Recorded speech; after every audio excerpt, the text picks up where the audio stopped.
우리는 살아가면서 고난이라는 것을 누구나 경험하게 됩니다. 뜻하지 않는 실패, 또 관계의 아픔들, 그리고 상실, 또 건강의 무너짐 등 다양한 삶의 무너짐과 어려움들을 우리는 경험하죠. 근데 심리학자들이 사람의 고통과 아픔을 연구하면서 발견한 것이 있는데, 그것은 인간에게는 스스로 회복하는 능력이 있다는 것을 발견하게 되었습니다. 1970년대 미국의 노먼 가르메지라는 심리학자는 정신질환 위험군이 있는 어린아이를 연구했습니다. 주로 마약에 중독된 부모, 알코올 중독된 부모, 가정 불화가 있는 가정, 가난한 가정. 근데 이분의 가정은 이런 데서 자라는 아이들은 정상적으로 잘 자랄 수 없을 것이라는 것을 가정하고 연구를 시작했는데, 연구 결과는 다르게 나왔습니다. 예상과는 다르게 뜻밖의 정말 더 건강하게 잘 자라고 또 성숙한 사람으로 되는 그런 사람들을 발견해냈습니다. 그래서 이런 사람들이 어려움 속에서 회복하는 이 능력을 회복 탄력성이라고 그렇게 부르게 되었습니다. 그 뒤에도 에미 워너라는 사람과 앤 메스턴이라는 학자에 의해서 계속 연구됐는데, 이들은 어떤 사람들이 고통과 상실, 그리고 극도로 열악한 환경 속에서도 뛰어난 회복 탄력성을 보이는지 그 이유를 탐구했습니다. 그 다양한 이유가 있지만 크게 두 가지를 꼽으라고 한다면, 먼저는 누구에겐가 따뜻한 사랑을 받아본 경험이 있는 사람, 그리고 고난을 새롭게 해석해서 삶의 의미를 발견한 사람, 바로 이 사람들이 회복되는 능력이 탁월하다는 것을 그들은 연구 결과를 함께 나누었습니다. 오늘 본문은 이스라엘의 회복의 모습을 살펴볼 수 있습니다.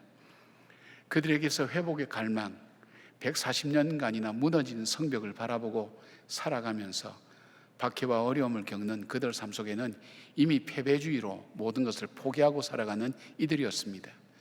그런데 느헤미야라는 사람이 와서 불가능한 이 성벽 건축을 52일 만에 이루어내는 것을 보면서 그들 마음속에는 새로운 갈망이 생겼습니다. 그 갈망은 단순히 성벽이 완성되는 데 있지 않았습니다. 그 성벽을 건축하는 과정 속에서 수없는 위기와 어려움, 내분과 그리고 집요한 방해와 그리고 적들의 위협들, 이 모든 것을 겪으면서도 불구하고 묵묵하게 이겨내고 말씀과 기도로 감당해내는 이 느헤미야를 보면서 그들은 신앙의 새로운 갈망을 갖게 된 겁니다. 우리도 다시 회복되어야지, 다시 일어설 수 있다, 그런 마음을 가지고 그들이 시작한 것은 수능문학 광장 앞에 어린아이로부터 시작해서 어른에 이르기까지 모두 모였습니다. 느헤미야를 바라보면서 하나님의 말씀을 우리에게 들려달라고, 하나님의 언약의 말씀을 들려달라고 에스라에게 그렇게 부탁을 합니다. 그 말씀을 듣고 그들이 그 말씀 속에 기록된 이 초막절을 지키게 됩니다. 7월 15일부터 22일까지. 그리고 하루도 성회를 하면서 그들은 초막에 거하면서 하나님 말씀을 종일토록 들었습니다.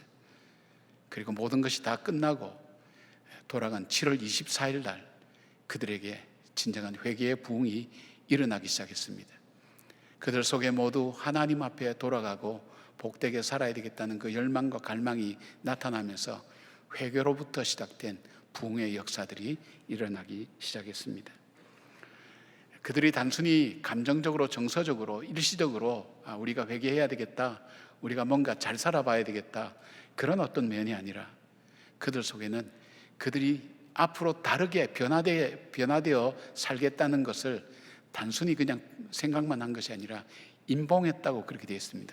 그래서 뭐냐면 법적 효력을 갖는 그런 어떤 약속과 언약을 그들이 세웠다는 것을 보게 됩니다.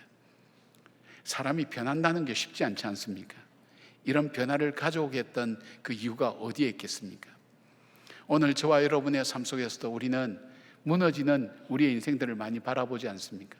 건강으로 인해서 가족 간의 관계 속에서 어려움, 또 사랑하는 사람을 떠나보내야 되는 어떤 어려움들, 사업의 실패, 또 계획했던 모든 일들이 되지 않을 때의 좌절감, 이 모든 것 속에서 참 회복되었으면 좋겠다, 단순히 잘 됐으면 좋겠다, 이 정도가 아니라 정말 근원적으로 뭔가 달라졌으면 좋겠다, 그런 마음을 가지고 또 기대하고 있다면 오늘 이 사람들의 회복은 어떻게 해서 이루어졌는지, 그리고 이들은 어떻게 이 삶의 변화가 일어난지를 우리가 함께 살피면서 우리 삶 속에 적용해서 우리 삶이 정말 하나님 앞에서 새로운 삶을 회복하는 그런 기회가 되기를 바랍니다. 이들의 삶을 변화시키는 참된 회개는 어떻게 일어났느냐? 첫째는요, 자신이 누구인지를 깨달음으로 시작되었습니다. 1절 2절 말씀 보니까 그달 29날에 이스라엘 자손이 다 모여 금식하며 굵은 베옷을 입고 티끌을 무릅쓰고 이방 모든 사람들과 절규하고 서서 자기의 죄와 조상들의 허물을 자복하고 그렇게 되었습니다. 회개의 시작은 그들이 하나님 말씀을 기준으로 자기 자신을 바라볼 때 시작되었습니다. 윤리나 도덕의 차원에서 자기를 보는 것이 아니라 말씀에서 발견한 자기 자신의 원래의 모습을 바라보면서 진정한 자아를 깨닫게 되는 것입니다.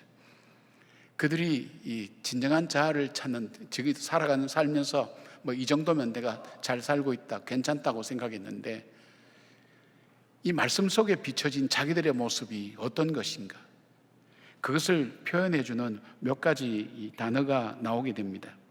고린도전서 10장 12절 보니까 개역 한글에 이렇게 되어 있습니다. 저에게 당한 이런 일이 거울이 되고 또한 말세를 만난 우리의 경계로 기록하였느니라 되어 있습니다. 말씀이 거울이라는 것입니다. 그들이 말씀의 거울 앞에 설 때 자기의 실체를 보게 된 거예요. 그러니까 여러분, 우리가 지금 생각할 때 나는 이 정도면 괜찮게 살고 있다, 잘 살고 있다 생각하지만 하나님 말씀이 보는 나라는 존재에 대해서 뭐라고 얘기하시는가 하면, 예배소서 보면 우리는 본질상 진노의 자녀라 그랬어요. 하나님의 진노를 받을 수밖에 없는 존재, 그리고 이미 허물과 죄로 죽은 존재라고 그렇게 보고 있는 거예요. 내가 대단한 존재, 괜찮은 존재, 잘 살고 있다, 꽤 괜찮다고 생각하지만 하나님 말씀은 그렇게 보지 않는 거예요. 지금까지는 그렇게 살았어요.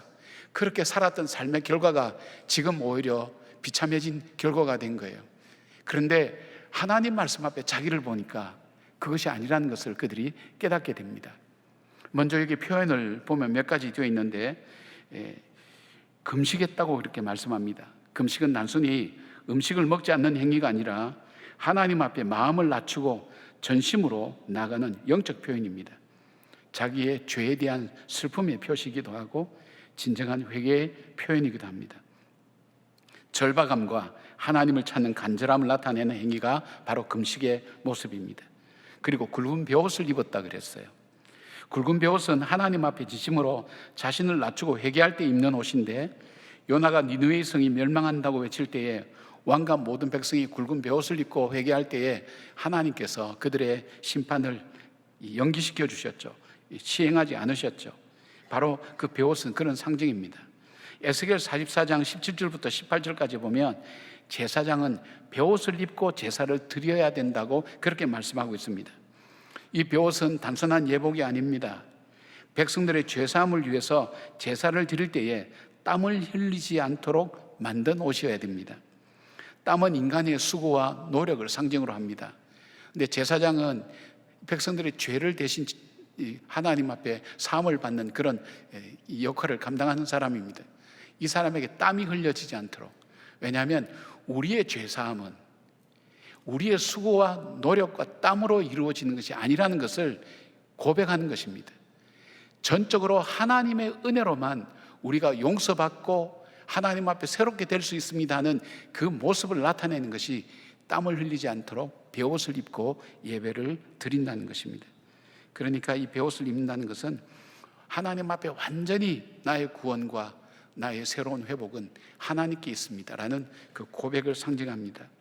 또한 티끌을 뒤집어 썼다고 되어 있습니다. 바로 자신이 창세기 앞에 하나님 앞에 티끌과 같이 보잘것없는 존재라는 것을 고백하는 모습입니다. 창세기 3장 19절을 공동번역에 보면 이렇게 말씀하고 있습니다. 너는 흙에서 난 몸이니 흙으로 돌아가기까지 이마에 땀을 흘려야 나다를 얻어먹으리라. 너는 먼지니 먼지로 돌아가라. 인생에 대해서 티끌이라고 그렇게 말씀합니다. 아무것도 아니라는 것입니다. 대단한 존재가, 나는 어떤 쌈바디가 아니라는 거예요. 노바디, 아무것도 아니에요. 나스링이에요. 아무것도 없다는 거예요. 하나님 앞에서 인생이라는 게 얼마나 하루아침에 사라지는 험한 존재인가 하는 것을 이 백성들이 고백하고 있다는 것입니다. 아브라함은 소돔과 고모라의 의인 10사람만 있어도 멸망하지 않으시겠다는 간청을 할 때에도 자신을 가리켜 나는 티끌과 같다고 그렇게 겸손하게 자기를 낮췄어요. 그것이 자기들의 실체라는 것을 깨달았어요. 그러니까 이 회개는 내가 어떤 말이나 행위를 해서 잘못해서 한 것을 후회하는 그런 정도가 아니에요. 존재론적인 회개예요. 그러니까 내가 죄를 지어서 죄인이 아니라 죄인이기 때문에 죄를 지을 수밖에 없는 존재라는 것, 근원적으로 그런 존재라는 것을 하나님 앞에 고백하는 거예요. 그들은 그렇기 때문에 정체성을 잃어버리고 살았어요. 하나님의 큰 구원을 받았어요. 하나님께로부터 창조받고 하나님께 구원을 받은 백성이에요. 선택된 성민이고 선민이에요. 거룩한 백성이기도 하고 구별된 백성이기도 하고 그리고 선민, 뽑아 세워진 그런 백성이에요. 그래서 이 사명이 있어요. 열방을 축복하는 사명을 가졌는데 그 정체성을 잃어버리고 그냥 삶의 현실 속에서 허덕거리다가 살아가는 그 삶을 회개하는 거예요. 하나님 앞에. 하나님, 우리가 선민인데, 하나님 앞에서 거룩하게 구별받은 성민인데 우리가 그렇게 살지 못하고 우리가 환경 따라서, 생활 따라서, 사람 따라서, 내 필요를 따라서 그렇게 마음대로 살았던 것을 하나님 회개합니다. 이걸 돌이키는 거예요. 하나님의 자녀답게 살지 못한 걸 회개하는 거예요. 그리고 하나님과의 관계가 깨어진 채로 살아가는 것, 깨어졌는데도 불구하고 거기에 대해서 마음 아파하거나 그 관계를 회복하기 위해서 노력하거나 애쓰지 않고 깨어진 채로 살아온 삶, 그것을 회개하는 거예요. 그리고 또 하나 있다면 하나님과 너무나 멀리 떨어진 거리에 있다는 것. 쉽게 말하면 하나님이 안 계셔도 살아갈 수 있다고 생각했던 그런 마음으로 살았던 그 삶을 그들은 자신을 보면서 하나님 앞에 회개하고 있는 거예요. 아무것도 아닌 존재인데, 우리가 하나님 없이는 살아갈 수 없는 존재인데 우리가 그렇게 살았다는 것을 하나님 용서하시기를 바랍니다. 그리고 그런 존재를 긍휼히 여겨달라고 기도하는 겁니다. 작년에 우리가 특세할 때 하나님께서 인간에게 질문하는 것 6가지를 우리가 함께 나누었습니다. 그 질문이 아담아 내가 어디 있느냐, 가인아 내 아우 아벨이 어디 있느냐, 모세야 너의 손에 든 것이 무엇이냐, 엘리야야 내가 여기서 무엇을 하느냐, 베드로야 네가 나를 사랑하느냐, 그리고 사울아 사울아 내가 어찌하여 나를 받게 하느냐. 하나님이 묻는 질문이었어요. 우리 인간에게 하나님께서 무엇을 물어보실까요? 어디 있는지 몰라서 물어보실까요? 하고 있는 일이 뭔지를 몰라서 물어보실 거 아니에요. 너가 지금 어떤 존재인가를 생각해 보라는 거예요. 돌아보라는 거예요.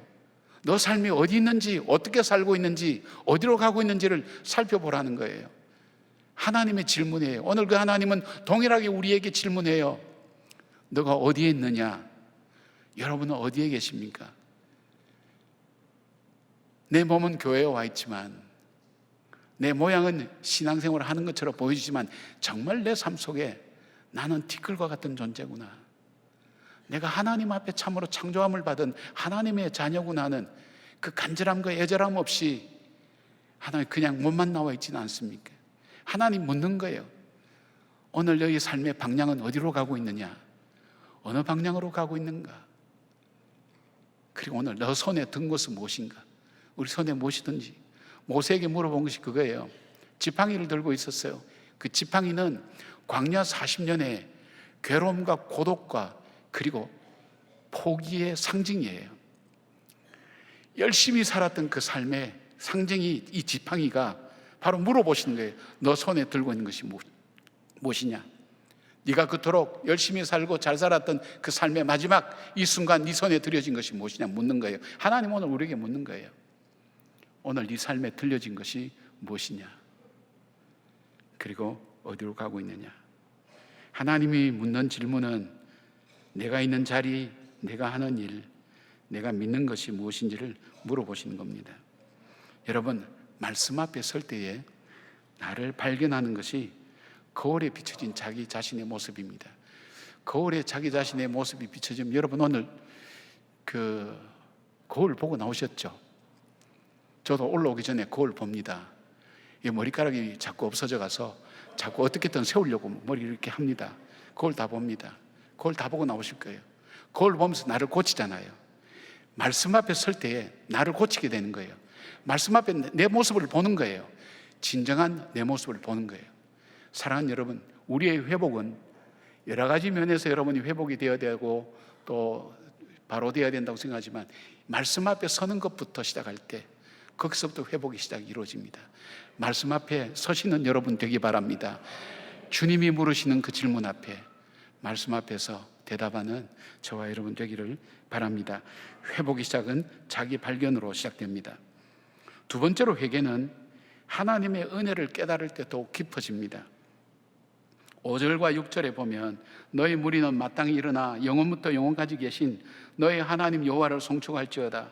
주여, 주의 영화로우신 이름을 송축할 것은 주의 이름이 존귀하여 모든 송축이나 찬양에서 뛰어남이니이다. 오직 주는 여호와시라. 하늘과 하늘들의 하늘과 일월 성신과 땅과 땅 위의 만물과 바다와 그 가운데 모든 것을 지으시고 다 보존하시오니 모든 천군이 주께 경배하나이다. 제가 말씀드렸죠. 여기 나오는 중요한 단어 두 개가 있어요. 송축이나 찬양. 그것은 뭐라 그랬습니까? 이 송축이나 찬양은 하나님이 행하신 일들을 인정하고 칭찬해 드리는 거예요. 우리가 표현이 좀 이상할 수 있지만 하나님 참 잘하셨습니다. 하나님 최고입니다. 하나님이 바르게 하셨습니다. 하나님이 옳으신 겁니다. 그렇게 지금 고백하는 거예요. 그 다음에 경배라는 것은 뭐라 그랬습니까? 경배는 그 일이 아니라 하나님이 하나님 되심을 고백하는 거예요. 하늘 보좌에 계셔서 천지를 창조하시고 역사를 주관하시고 우리의 생사복을 주관하시는 그 존귀하신 하나님 앞에 경외함을 가지고 하나님을 찬양하는 것을 이 경배라고 그렇게 우리가 이야기할 수가 있습니다. 오늘 이분들은 하나님 앞에서 이 레위 자손들이, 레위인들이 그 높은 단상에 올라가서 부르짖는 거예요. 울부짖는 거예요. 울부짖는 그 하나님을 찬양과 경배하는 것을 보게 됩니다. 근데 이들이 아픈 자기들의 고난의 역사를 얘기해요. 여러분 쭉 말씀 읽어보면 전부 다 고난의 역사예요. 그러나 그들의 초점은 고난에 맞춰져 있지 않아요. 그들의 초점은 그 가운데서 함께 하시는 하나님을 향해서 그 초점이 맞춰져 있어요. 여러분, 이 아브라함의 그들이 깨달은 하나님의 은혜는 어떤 것인가 하면 먼저 아브라함의 은혜예요. 아브라함은 뭐냐면 혈혈단신이었던 아브라함을 선택하여 주시고 하나님이 약속하신 대로 땅을 주셨어요. 아브라함에게 땅이 없었어요. 막벨라 굴고 땅밖에 없었어요. 그 땅을 주셨어요. 그리고 바다의 모래 같은 자손을 주셨어요. 의로우신 하나님, 신실하신 하나님을 발견한 거예요. 하나님께서 이 아브라함이 혼자 있을 때 약속해 주신 그것을 끝까지 이루시는 신실하신 하나님이구나 하는 것을 그들이 발견한 거예요. 하나님은 언약하신 대로 행하신 하나님. 그들에게는 광야의 은혜를 얘기합니다. 광야는 그들이 40년간 불평과 원망하면서 다녔던 길이에요. 아픔과 슬픔이 있고 그곳에 죽음이 있고 그곳에 패배가 있고 그곳에 고통이 있었던 그 시간, 목마름이 있었고 배고픔이 있었던 바로 그 시간, 그것밖에는 기억할 수 없는 것 같은데 그들은 그것을 얘기하지 않아요. 그들은 그 가운데서 하나님이 인도해 주셨고 하나님이 보호해 주셨고 하나님께서 공급해 주셨다는 것을 고백하고 있는 거예요. 이게 광야의 고백이에요. 하나님께 초점 맞추어서 보니까 광야의 고난이 아니라 그 가운데도 함께 하신 그 하나님의 은혜가 있었다는 것을 그들이 여기서 발견하고 고백하는 거예요. 그들 속에는 사사기의 고백이 있어요. 사사기는 무슨 그 책입니까? 그들이 가나안 땅에 정착해서 살 때에 하나님을 떠나고 그들이 교만할 때 하나님께서 그들을 징계하셨어요. 징계하실 때 너무 괴롭다, 고통스럽다 그러니까 하나님께서 구원해 주셔서 다시 회복시켜 주신 거예요. 그런데 그것이 한 번만 아니라 계속해서 반복했다는 거예요. 몇 번을 했는지 몰라요. 거기서 발견한 하나님, 길이 참으시는 하나님, 노하기를 더디하시는 하나님, 우리가 죄를 지어서 그렇게 같은 죄를 반복하고 또 반복하고 용서해 주시고 회복시켜 주시고 했는데도 불구하고 정말 길이 참으시는 그 하나님 것을 그들은 거기서 발견한 거예요. 여러분, 우리 자식이 얼마나 귀중합니까? 근데 이 자식이 같은 것도 하고 같은 죄 범하고 같은 것도 하고 한 7, 8번 하면 여러분 마음속에 어떤 마음 들어갑니까?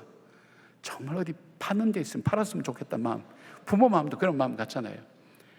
아마 하나님 마음도 그럴 거예요. 자기들이 생각하니까 자기들도 너무하거든요. 그런데도 길이 참으시는 하나님, 인자하신 하나님, 긍휼히 여기시는 하나님, 그 하나님을 그들이 발견한 거예요. 그것을 통해서 하나님을 발견한 거예요. 그 다음에 포로기의 은혜 있어요. 하나님께서 선지자를 통해서 그들로 하여금 돌이키려고 했지만 돌이키지 않고 죄 가운데 갈 때에 아수르와 바벨론을 통해서 이 백성을 포로로 만드셨어요. 그들이 얼마나 고통을 당했어요. 바벨론 강가에서 노래 부르면서 그들이 울면서, 어떤 레위인들은요 그랬다고 그래요. 이 손을 다 물어 뜯어서 이 손가락을 못 쓰게 했다 그래요. 왜냐하면 이 바벨론에 있는 사람이 노래를 부르라고 하프를 치면서 노래를 부르고 할 때 그 노래 부르기 싫어서 손을 다 뜯었다고 그래요. 그 정도로 나라 잃은 서름과 아픔을 가지고 살았던 그 상처와 아픔 투성이, 그리고 지금 현재까지 그들은 뭐라고 고백하냐면, 하나님께서 우리에게 땅을 주시고 곡식을 주시고 과일을 주시고 열매를 주시고 자유를 주셨는데 지금 이 땅에서 우리는 압제를 당하고 있고 우리가 누릴 많은 것들을 원수들이 지금 누리고 있다고. 얼마나 아픔의 이야기예요. 여러분 그렇지 않아요? 눈에 보는 거예요. 전에 내 거였는데, 여러분 부도난 사람 얘기를 들으니까 부도난 회사에 불 지나갈 때 꼭 죽은 아들 무덤을 지나는 것과 같대요. 가기 싫대요. 그렇잖아요. 그런데 무너진 성벽 보고 이 땅에 나오는 열매와 그리고 곡식들 바라보고 자유롭게 다니는 저들 보면서 우리가 지금 누려야 될 그 축복을 저들이 누리고 있습니다. 우리는 오히려 종이 되어 있습니다. 그 얘기하기가 쉽냐고요. 근데 그들은 거기서 뭘 발견했어요? 하나님은 그런 가운데서도 우리를 멸절시키지 아니하시고 끝까지 남겨두신 하나님, 정말 자비와 긍휼이 한이 없으신 그 하나님을 그들이 함께 노래하고 있어요. 고난당한 거 생각하면 억울하고 원통하고 불평한 건 많지만, 그러나 그 고난과 시련만 보는 것이 아니라 그 가운데 계신 하나님을 그들은 발견하고 그 하나님께 감사하고 찬양합니다. 그리고 여전히 우리의 기도를 들으시고 응답하실 그 주님을 기대하며 바라보고 있는 겁니다. 역대와 7장 14절, 내 이름 을 일컫는 내 백성이 그들이 악한 길에서 떠나 스스로 낮추고 기도하여 내 얼굴을 찾으면 내가 하늘에서 듣고 그들의 죄를 사하고 그들의 땅을 고칠지라는 하나님의 언약의 말씀을 그들은 다시 붙들고 자비하신 하나님 앞에 나가는 것입니다. 이때부터 바뀌어진 것이었어요. 이스라엘이 과거의 이 삶을 표현해 주는 것이 사사기의 주제가 되는 말씀이에요. 사람들이 각기 자기 보기에 좋은 대로 살았더라, 그렇게 된 말씀이 사사기의 주제예요. 하나님께서 이스라엘을 징계와 아픔으로 몰아놓고 하는 그 이유 중에 하나는 사람이 하나님 말씀대로 사는 것이 아니라 자기가 보기 좋은 대로 사는 거예요.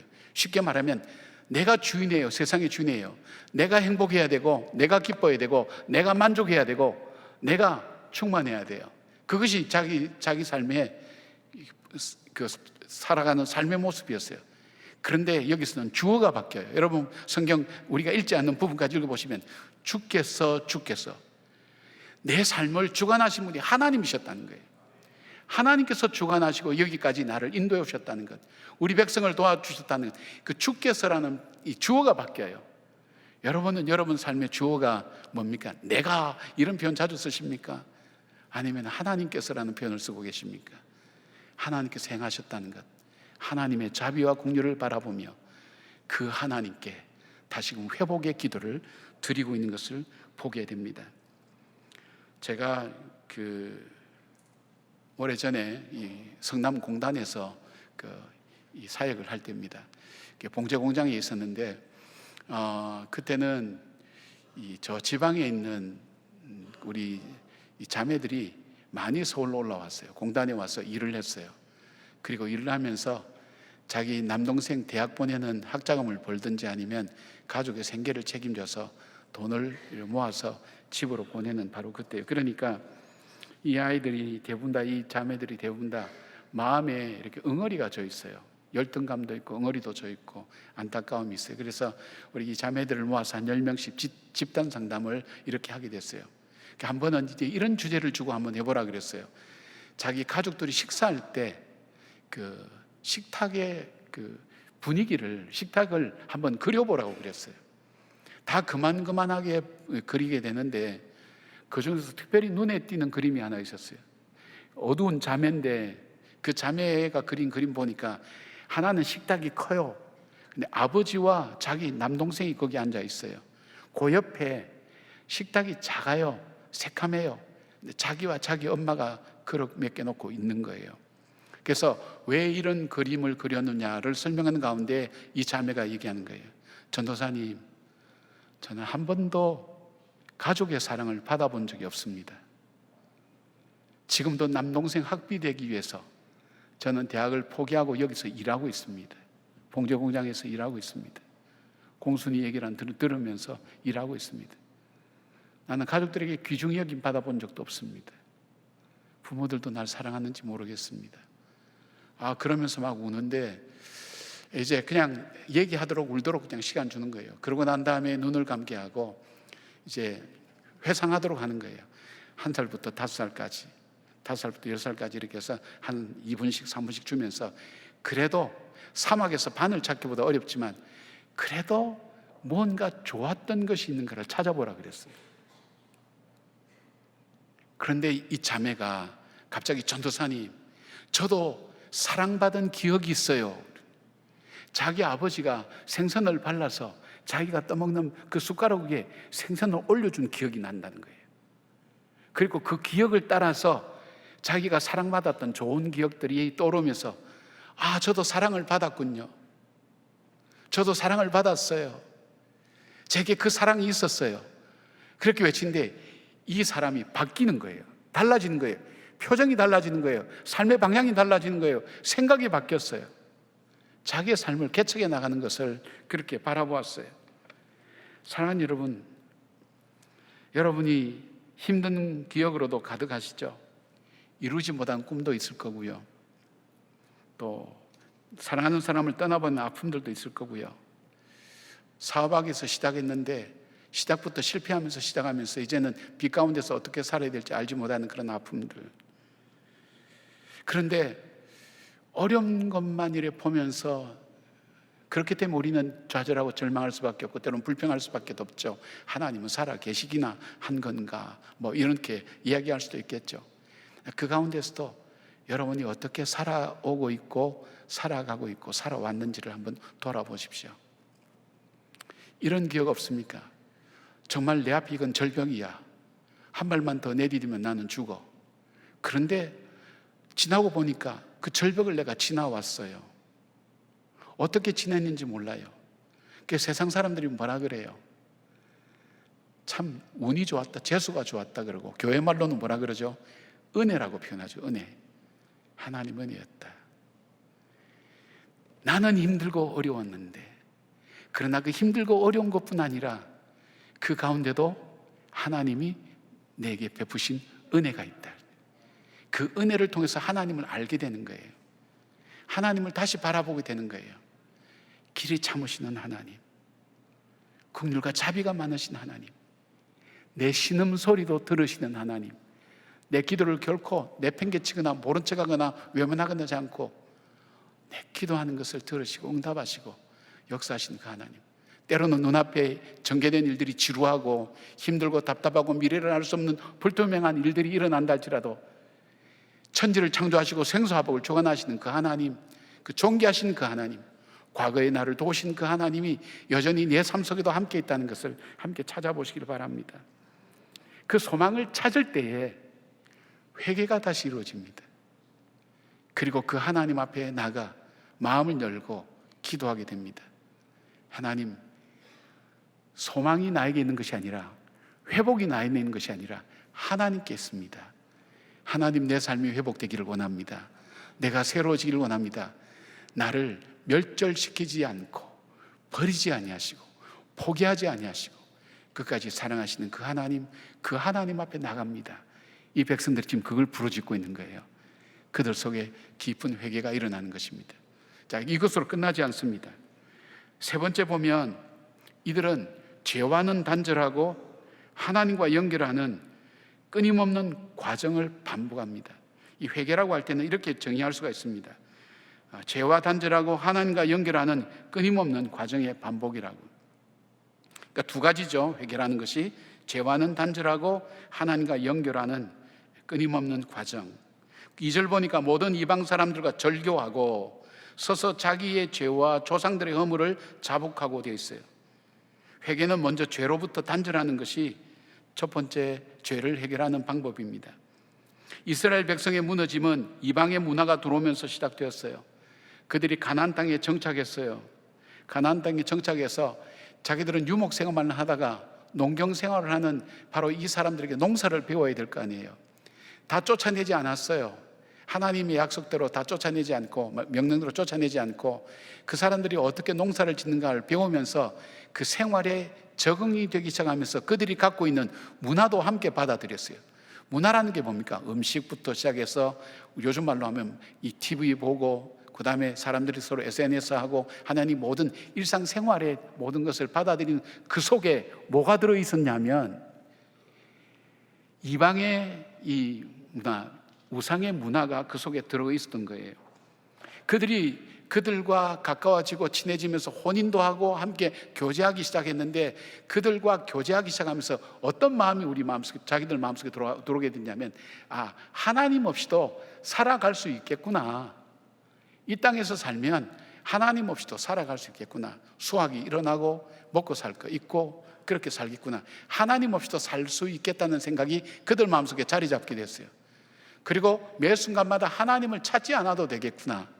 하나님 멀리 있어도 그렇게 나에게 중요한 존재가 아니구나. 그런 마음이 그들 속에 마음에 찾아오게 됐어요. 성경은 이렇게 말씀합니다. 바로 악인의 꾀라고 얘기합니다. 악인의 꾀가 뭐냐? 하나님이 없이도 나는 살아갈 수 있다. 그리고 하나님을 가까이 하지 않고도 나는 바르게 살아갈 수 있다는 생각을 갖게 만드는 것, 이것을 악인의 꾀라고 얘기합니다. 이것이 내 삶 속에 나도 모르게 들어왔어요. 자기들의 모습 속에 들어온 거예요. 그걸 지금 이스라엘 백성이 찾고 있는 거예요. 들어왔어요. 그리고 이 꾀가 일단 들어오게 되면 하나님 없이 살아가는 삶의 행동이 나타납니다. 선택이 그렇게 주어지는 거죠. 선택이 주어지고 그 다음엔 어떻게 됩니까? 그것이 반복되다 보면 어느새 내 삶 속에 문화가 되고 습관이 되고 나의 성품이 되고 나의 생각하는 사고의 틀이 되면서 죄가 내 속에 들어와도 죄를 죄로 알지 못하고 그대로 살아가는 거예요. 악인의 꾀를 쫓지 아니하고 죄인의 길에 서지 않고 오만한 자의 자리에 앉지 않고. 오만한 자리가 어떤 자리입니까? 하나님 없이도 살아갈 수 있겠구나 하는 생각이 굳어지면서 그 세상 속에 젖어 사는 것. 그럴 때 그들 속에 교만과 그리고 죄된 마음들이 그들 속에 찾아오게 된 거예요. 지금 이 사람들이 조상들의 죄를 회개한다는 건 뭐냐면 우리가 어떻게 어디서부터 잘못되어 왔는지에 대한 그 근원, 틀을 찾는 거예요. 조상들부터 내려온 죄의 사슬을 끊어버리는 거예요. 여러분, 이 붕어빵 틀에는요, 붕어빵을 찍어내요. 계속해서 찍어내요. 나도 모르는 사이에 내 생각 속에, 내 행동 속에, 그리고 내 습관 속에 계속해서 죄를 찍어내는 틀이 내 안에 있단 말이에요. 지금 이스라엘 백성이 그거 찾는 거예요. 단순히 하나 잘못해서 회개하는 그거 찾는 게 아니라 나로 하여금 이렇게 살게 만들었던 그 근원이 어디서부터 왔느냐, 어디 있느냐는 걸 찾아내는 거예요. 그들이 타락한 원인을 발견하는 거예요. 이걸 끊어낸다는 거예요. 얼마나 어려우겠어요. 거기에는 내가 깨어져야 되는 거예요. 내 사고가 깨어져야 되는 거예요. 내 습관이 깨어져야 되는 거예요. 반드시 삶의 변화가 온다 할 때는 물질과 그리고 시간과 그리고 인간관계, 더 나아가서 언어에 대한 부분에 대한 변화가 오게 됐어요. 나도 모르게 내 언어 속에 하나님 없이 살아가는 사람의 언어가 내 속에 자리 잡고 있고, 내가 살아가는 삶 속에 내가 물질을 사용하는 것 속에 하나님을 의식하지 않고 하나님 없이도 살아갈 수 있다고 생각하고, 내가 시간 사용, 내 시간은 하나님께 있다는 것을 알면서도 불구하고 내가 언제까지나 영원토록 이렇게 살 수 있다고 생각하고 살아가니까 오늘 걱정 없이 살아가는 거예요. 여러분, 아니에요. 그걸 이스라엘 백성들이 지금 찾아내는 거예요. 나로 하여금 죄를 짓게 만든 내 삶의 구조와 틀이 뭔가, 이걸 끊어내는 거예요. 여러분도 이 회복되기를 원한다면 회개가 단순히 내가 행동하고 말한 것에 대한 후회 정도에서 끝나면 안 돼요. 내 속에 뿌리 깊게 나도 모르게 내 삶에 자리 잡고 있는 하나님 없이도 살아갈 수 있다는 생각과 의식, 돈만 있으면 살아갈 수 있다, 이만한 명예를 누리면 살아갈 수 있다, 이만한 건강이 있으면 살아갈 수 있다 생각하는 그런 마음속에 어느새 하나님과는 멀어지고 하나님 없이도 살아갈 수 있다고 여러분으로 하여금 영향을 주는 요소들이 무엇인가를 찾아낼 수 있어야 돼요. 어디서 찾아냅니까? 하나님 말씀 속에서, 말씀 앞에 설 때 찾아낼 수가 있는 거예요. 말씀 안 보면 안 나옵니다. 내가 오래 예수 믿었다고 내가 저 성경 얘기는 잘 알지 아니에요. 말씀의 거울 앞에 나를 비춰봐야 돼요. 그럴 때에 찾아지는 겁니다. 그거로 끝나는 것이 아닙니다. 절교로 끝나는 것이 아니라 나중에 보면요, 이 사람들은요 이것을 발견하고 이방 여인하고 결혼해서 아이까지 낳았는데도 불구하고 이혼합니다. 자기 그 종족으로 돌려보냅니다. 엄청난 결단을 하는 거예요. 끊어내는 거예요. 그 다음에 하나님과의 끊임없는 연결을 하는 겁니다. 단순히 그냥 끊어내는 것이 있지 않고 내 삶을 하나님과 함께 연결하는 겁니다. 38절 보니까 우리가 이 모든 일로 말미암아 이제 견고한 언약을 세워서 기록하고 우리의 방백들과 레위 사람들과 제사장들이 다 임봉하나이다, 그렇게 되겠습니다. 임봉은 히브리어로 하탐이라고 하는데 봉하다, 날인하다라는 그런 말인데 법적 구속력을 가진 계약 행위를 말할 때 이 단어를 씁니다. 하나님, 이제 우리는 끊어내고 하나님과의 약속을 지킬 것을 법적으로 계약을 맺는 거예요. 그러니까 법적으로 계약을 맺으면 안 지키면 징벌이 오겠죠, 그죠? 법적으로 계약을 맺는 거예요. 하나님 앞에 그렇게 언약하는 거예요. 그렇게 살겠습니다. 그러니까 하나님과의 견고한 언약을 지키고 기억하는 삶으로 내 삶이 이어지도록 하겠다는 거예요. 다시 말해서 우리의 시간 사용과 물질의 사용 구조를 새롭게 세우고 인간관계의 원칙을 세우고 나 일하는 방식과 세상을 살아가는 우선순위를 말씀에 따라서 견고하게 생활 속에 세워나가겠다고 결단하는 것입니다. 사랑하는 여러분, 내 삶에서 가장 영향을 많이 받는 영역이 어떤 부분입니까?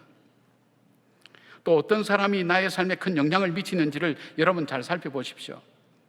이것을 하나님 앞에 올려드려 보실 때 그때 하나님께서 주시는 분별력과 잘못된 것을 물리치는 영적 능력을 경험하게 됩니다.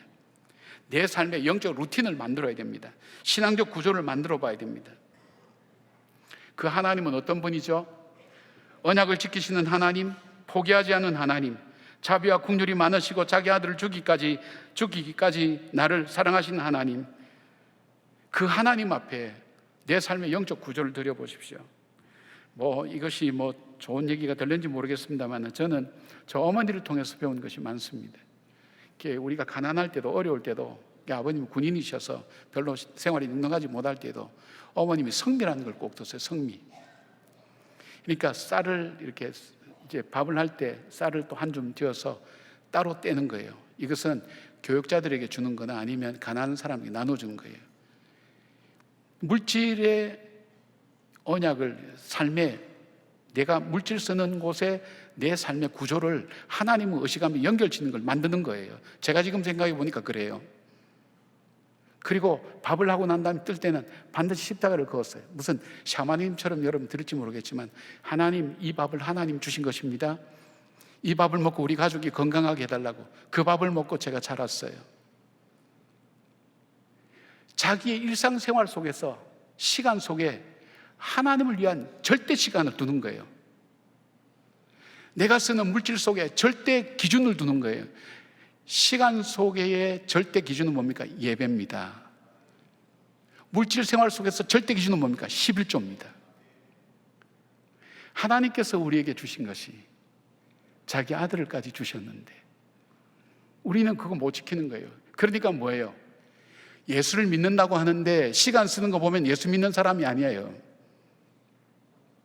예수를 믿는다고 하는데 물질 쓰는 거 보면 예수 믿는 사람 아니에요. 예수 믿는다고 하는데 인간관계를 보면 예수 믿는 사람이 아니에요. 예수를 믿는다고 하는데 언어 생활을 보면은 하나님을 믿는 사람이 아니에요.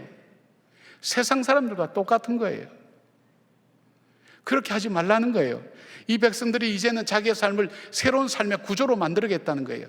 내 속에 영적인 구조를 만들겠다는 거예요. 내가 시간과 물질과 그리고 인간관계와 언어 생활 속에서 하나님과 연결 짓는 그런 삶을 내 삶 속에서 고정적으로 만들겠다는 거예요. 사랑하는 여러분, 이번 여름 사역에 감사한 것은 우리 교사들과 성도의 헌신이죠. 왜냐하면 그 삶의 구조를 만드는 것 중에 중요한 것 중에 하나가 내가 받은 달란트를 흘려보내는 거예요. 다른 사람에게 흘려보내는 거예요. 자기 거 다 소중하죠. 이웃에게 줄 사람 줄 거 어디 있습니까? 내가 쓰기도 다 부족한데. 그런데 내가 받은 달란트를 흘려보내는 거예요. 이 여름 사역에 참여한 이 교사들과 성도님들은요, 휴가를 반납한 거예요. 시간을 하나님께 드린 거예요. 그리고 이 권사님들과 여전도 회원들이 함께 교회 공동체를 이루어서 연합해서 한 사역이에요. 특별히 소망부 수련회에는 예년보다 많은 분들이 지원해 주셔서 이 장애인들이 안전하게 잘 마칠 수 있었다고 얘기해요. 장로님들이 여러 군데 수련회와 농선봉의 현장에 전국에 다 다니면서 선생님들과 우리 지체들을 격려하셨다는 얘기를 들었어요. 오늘 기도하신 김병기 장로님 같은 경우는 수술이 참 많은 분입니다. 수술하고 늦게 와서라도 격려하고 가셨다 그래요. 우리 장로님들이 그러셨다 그래요. 굉장히 좋은 흘려보냄이에요. 나눔이에요. 삶이에요. 지난 주일날 그 대전제일교회 임지식이 있어서 내려갔습니다. 한 10번 정도 거절했는데 그래도 그 대전제일교회 목사님이 형 내려와야 된다고 그렇게 얘기를 해서 안 가다가는 저희 집사람이 그런 거예요. 여보 당신 가야 되겠다고. 안 가면 관계가 상하겠다고. 그래서 내려갔어요. 내려갔는데 뭐냐, 87년 된 교회 창립 축하, 추대, 은퇴, 그리고 이 임직식, 이 모든 것을 아우르는 권면을 해달라는 거예요. 제가 처음 우리 교회 올 때 장로님들이 요구가 뭐냐면 청년들과 어른들과 연세 많으신 어른들이 다 들을 수 있는 설교를 해달라는 것. 그때도 황당했는데 이번엔 더 황당했어요. 제가 그걸 20분 하겠어요? 30분 하겠어요? 1분을 넘어갈 수 없어요. 분위기상. 왜냐하면 지방교회는 저희들은 1시간에서 1시간 10분에 끝나지만 지방교회는 2시간 이상 하더라고요. 뭐 오셔서 축사하시고 다 뭐 이렇게 한 말씀들 다 하시고 인사말도 다 하시고 다 하시면 2시간 훨씬 넘어요. 근데 거기서 하나 배운 게 하나 있어요. 그 설교를 누가 하셨냐면 장신대 총장 하셨던 장영일 총장님이 하셨는데 이분이 그렇게 언변이 뛰어난 분은 아니에요. 연세가 87인데 어떤 인연이 되어서 거기 오셔서 설교를 하시게 되었어요. 근데 이분이 간증 속에, 설교 속에 간증을 하는데 자신이 장신대 총장이 되고 난 다음에 하나님 앞에 계속 물어보셨다는 거예요. 하나님, 저는 명문대학 나오지도 않았습니다. 그리고 저 별명이 쪼답니다. 그분 편이 그대로입니다. 쪼단데 사람들이 그렇게 말할 정도로 저는 좀 멍청하고 그렇게 막 약삭 빨거나 그러지도 못합니다. 그렇게 잘난 인간이 아닙니다.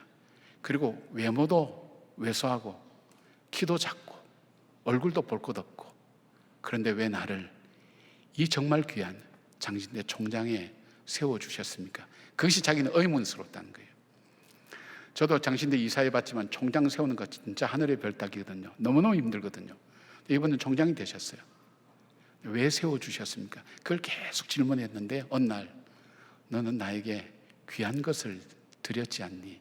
그러시더라는 거예요. 내가 하나님 앞에 드린 게 뭘까? 기억이 안 나더래요. 그런데 한 가지 기억나는 게 뭐냐면 예수를 믿고 난 다음에 내가 새벽 기도만은 새벽만은 하나님께 드리겠다고 그 약속을 했다는 거예요. 그 약속을 끝까지 지켰다는 거예요. 특별히 공부할 때는 새벽에 시험 있는 날 새벽 2시간이 중요한데 정말 시험 있는 날은 시험에 들었다 그래요. 예. 그게 생각나더라는 거예요. 그러면서 나는 작은 것밖에 드린 것이 없는데 하나님 나에게 큰 걸 주셨구나. 그 깨달았다는 그 간증을 들었어요. 근데 마음에 이렇게 막 찔림이 왔어요. 나는 하나님 앞에 무엇을 드렸기에 하나님께서 이토록 귀한 자리에 나를 세워주셨을까? 내 가정을 주셨고 하나님의 은혜를 생각할 수 있는 좋은 부모님 주셨고, 좋은 자녀 주셨고, 좋은 아내 주셨고, 정말 좋은 동력자들도 주셨고, 또 좋은 교회에 섬길 수 있는 기회도 주셨는데, 하나님, 저는 하나님께 드린 것이 없는데 어떻게 하죠? 그 기도가 되더라고요. 여러분은 하나님 앞에 뭘 드리셔서 이렇게 복된 귀한 일들을 많이 받게 되셨습니까? 뭘 드리셨습니까? 하나님께 뭘 드리셨습니까? 우리 하나님은 우리가 드린 것 없어도 우리를 사랑하셔서 그 아들을 십자가에 못 박아 죽일 만큼 우리를 사랑하셔서 그 아들을 우리에게 주셨어요. 그 사랑이 있어요. 여러분, 나는 사랑 못 받았어, 세상에서 나는 버림받았어, 사람들은 나를 모를 거야. 아니요, 우리 주님의 사랑이 있잖아요. 결코 포기하지 않는 주님의 사랑, 그 사랑 때문에 오늘도 있잖아요. 그 사랑을 받으신 거예요. 누군가로부터 사랑을 받은 경험이 있는 사람은 빨리 회복된다 그랬어요. 여러분, 회복됩니다. 그리고 무엇입니까? 하나님을 통해서 내 삶을 새롭게 해석합니다. 새롭게 내 삶을 바라봅니다. 전에는 고난과 시련과 아픔과 고통과 그리고 두려움과 이것만 봤는데, 그 이면 속에, 그 속에서 하나님의 역사심을 보았던 바로 이스라엘 백성이 그 백성들 앞에 선포하는 이 말씀처럼 내 삶 속에 그 어려운 가운데도 함께 하시는 하나님, 동행하시는 그 하나님이 내 삶 속에 있다는 것을 발견하고 선포할 때 내 삶에는 죄를 단절할 힘과 주님과 연결할 지혜가 일어나는 것입니다. 사랑하는 여러분, 이제는 느헤미야의 그 성벽 회복처럼 우리 삶 속에 회복의 역사가 있기를 바랍니다. 회복될 것들이 다양하지만 가장 중요한 것은 내 마음에서부터 내 영혼이 회복될 때, 그것이 회복의 시작입니다.